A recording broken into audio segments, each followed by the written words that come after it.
Excuse me, ma'am. If I can get a couple shots. Thank you. Starting up the Stanley. Making sure she's...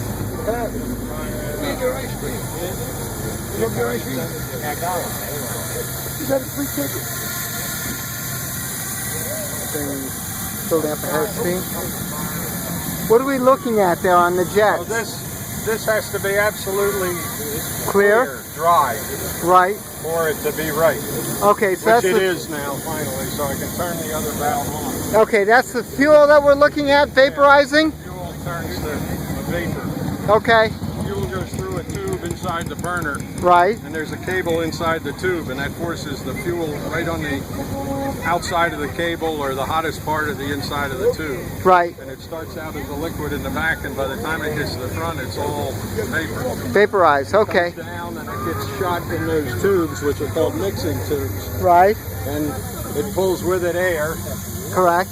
It swirls around in there. The only thing it can do is go up through the grate. Right. And then the pilot, which is lit, lights it. Ah, okay.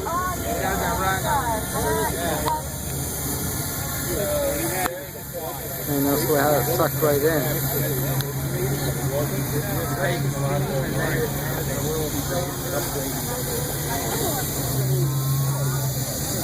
The steam. What do we got here? Now you have a valve for each. Well, this one's for the center nozzle, and this one's for the outside tube. Okay. And then I've got fuel pressure that I have to keep pumping up by hand until I get moving. Once I get moving, then there's a fuel pump that the engine pumps. So I have to keep this at about 110. So the fuel pump is mechanical then? Everything's mechanical because there's no electrical. And no vacuum then? No vacuum. Okay.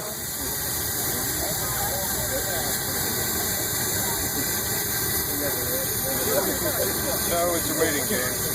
Now, were they ever dangerous in terms of building up too much pressure? You've got a relief valve that opens about 700 psi.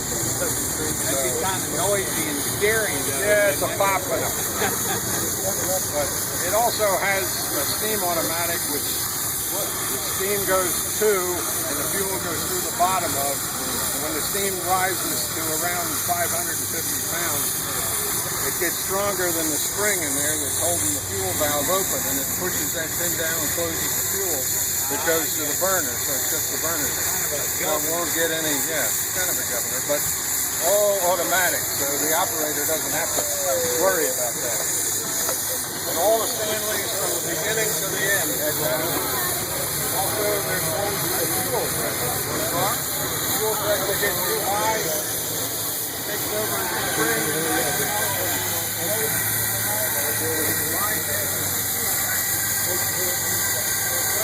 You hear the fuel going in. Spring takes over, opens that valve, the fuel goes to the burner. Really neat stuff, huh? And I've got this valve open that's letting steam out of the bottom, and that's on the superheater. The superheater is inside the burner.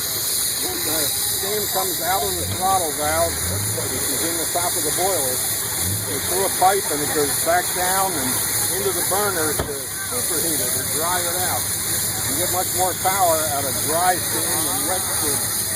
So once it's wet, or once it's dry, it goes back to the engine and powers the system. Okay.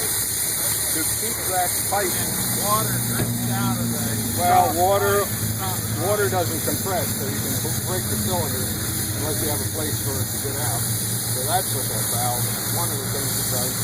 But then, when I have steam running through that pipe in the burner, it tends to cool it when I'm firing up. So that's why there's steam coming out that pipe. Yeah. Just to prolong the use of that pipe inside the burner.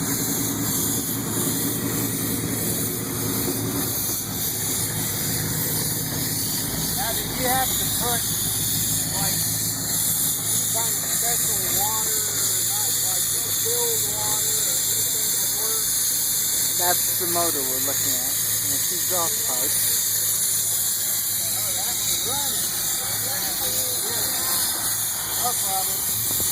Here goes the Stanley.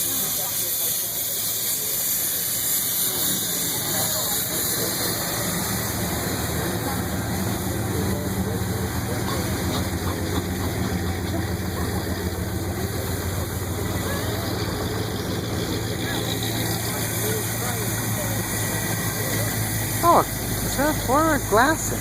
That's a classic outfit. That's a classic. I'll be damned.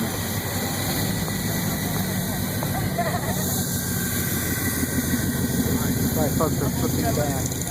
Dismissed shall be decreased.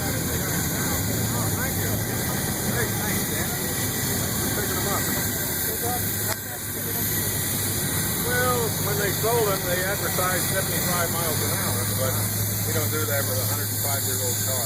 Yeah. So if we get to 35 or 40, that's fancy enough. With no windshield and no top. Yeah. And no brakes. Well, we have hydraulic brakes on the rear wheel. Oh, you're cheating. Yeah, well, that's safety, so we do that. Smart move. Yeah. Too much power to play with mechanics. It'll go. You push it off a cliff, it'll really go fast. Now, come on. 127 miles an hour. 127 miles an hour in 1906. That was with a race car. Yeah. And that was with a very, very high-geared car. Yeah. On a very flat surface. And it also hit that bump at the end. Well, in 1907, the man almost lost his life. What year is it?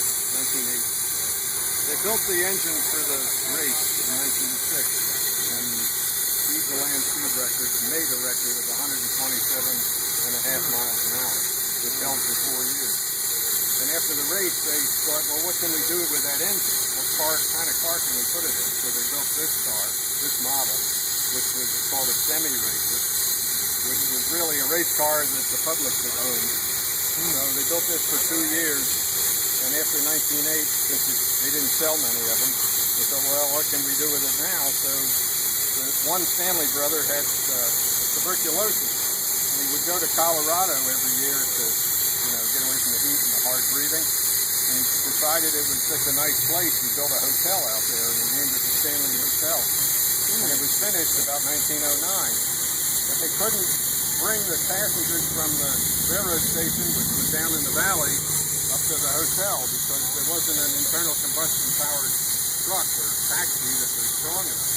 So they built a big bus, and they put this engine in it, geared real low, and they carried passengers up to the hotel in what they called a mountain wagon, Stanley mountain wagon. Oh, wow. And there you know this? Yeah, we have one in the collection where this one lives. Yeah? Yeah, which is right about 8 miles from here. We're open to the public. I'll give you a piece of literature in a minute. Now, how many cylinders is this? 1 or 2? 2 cylinders. Double acting. How many still exist? They claim there's about 400 still in existence. He come off the